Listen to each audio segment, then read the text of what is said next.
The train station had changed over the decades, but the bench, now faded and cracked, still stood there as if waiting too. Just like him, every morning at 8:30, an old man slowly walked through the rusted gates of Nandapur Junction, wearing a plain kurta, a loosely wrapped shawl, and carrying a tiffin that smelled faintly of dal and old hope. He walked with a limp, a slow drag of one foot behind the other, but his eyes, those deep, watery eyes, searched the same direction every single day. Toward platform number 2, the same platform where she had promised to return. 41 years ago, they called him Station Baba. Children whispered stories about him. Newcomers dismissed him as a relic, a madman. But the ones who had grown old watching him wait, they knew. They knew he was not mad. He was in love. His name was Raghav, and his heart belonged to a woman named Meera. Theirs wasn't a love written in poetry or carved in walls. It was one of silent glances, shared teacups, and an unspoken knowing. Meera was a schoolteacher, fresh out of college when she was posted to Nandapur in 1983. Raghav was just another face at the railway station, helping passengers with their luggage and directions, working as a junior assistant under his uncle, the then station master. The first time he saw her, she was struggling with her bags.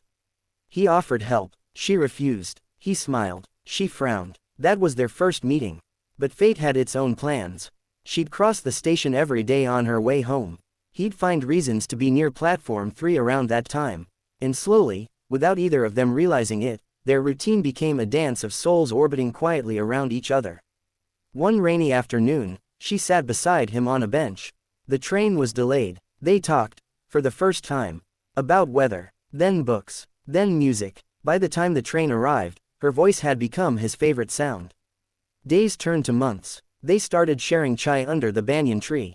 She'd bring him leftover sweets from school events.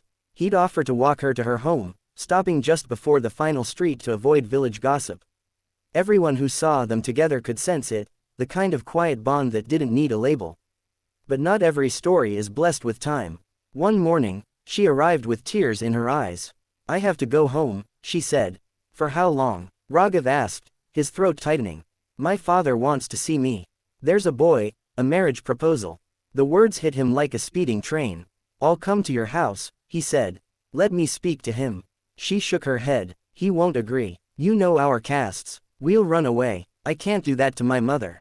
But I'll come back. I promise. 14th next month. I'll take the 8:45 train. Meet me at this bench. We'll go away, together." "I'll wait," he whispered. And she left. That was the last time he saw her. The day came. He arrived at 7:30, wearing his best shirt, combed hair, a rose in hand. The train arrived at 8:45. Doors opened. Passengers stepped out. Families reunited. Lovers embraced. But Meera wasn't there. He waited all day. The next day too. Then the week. A telegram arrived from her hometown. Short, cold, heartbreaking. "Please forget me. I tried. I failed. I'm sorry, Meera." That single piece of paper broke a man. But love, the real kind, doesn't die that easily. So Raghav kept coming. Every 14th. Every 8:45 train. For months. Then years. Decades. He lost his job. Then his home. Some relatives tried to take him in. But he refused. He said he had to be there. She might still come. And slowly, he became part of the station. Like the peeling paint. Like the smell of hot chai. Children grew up seeing him. Station staff changed, but he remained. One winter, a young journalist named Arav passed through Nandapur. He noticed the old man sitting alone on the bench, staring at the same direction even as the train came and went. Curious, he asked locals. Heard whispers. Then approached Raghav himself. The old man barely spoke, but he showed him the telegram. It was worn, torn at the edges, but the ink still bled heartbreak. Arav wrote a story. The man who waited 41 years. It went viral. Social media exploded. People all over the country were moved. Some came to visit him. Others sent letters. But Raghav didn't care for any of it. He still came. Every 14th. At 8:45. And one day, far away in Dehradun, a woman saw the article. Meera. Time had changed her. She was married, had children, even grandchildren. But her eyes, those same eyes, welled up as she read every line. She had tried to forget. Forced to marry a man she never loved. Had buried the past deep inside. But now, it rose again.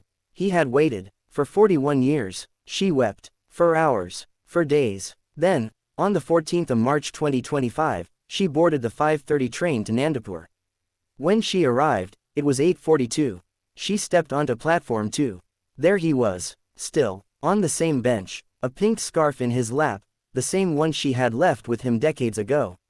She ran toward him. "Raghav," she cried, but he didn't respond. She fell to her knees in front of him. His eyes were closed. He had passed away minutes before her arrival. Silence fell over the station. Even the birds seemed to hold their breath. She clutched his hands, kissed his forehead, and whispered, "I came back." People watched in stunned silence. Some cried. He had waited, and she had come, but time, cruel as ever, had stolen their reunion by mere moments. Raghav was buried near the banyan tree where they once shared tea. His bench was left untouched. A small plaque was installed. To the one who waited. For love, for a promise, for forever. Now, travelers come and sit beside him. Some say they feel warmth. Others claim they hear a whisper in the wind. And sometimes, just sometimes, at 8:45 on the 14th, an old woman in white can be seen sitting beside the bench, eyes closed, holding his scarf. Waiting, just a little longer.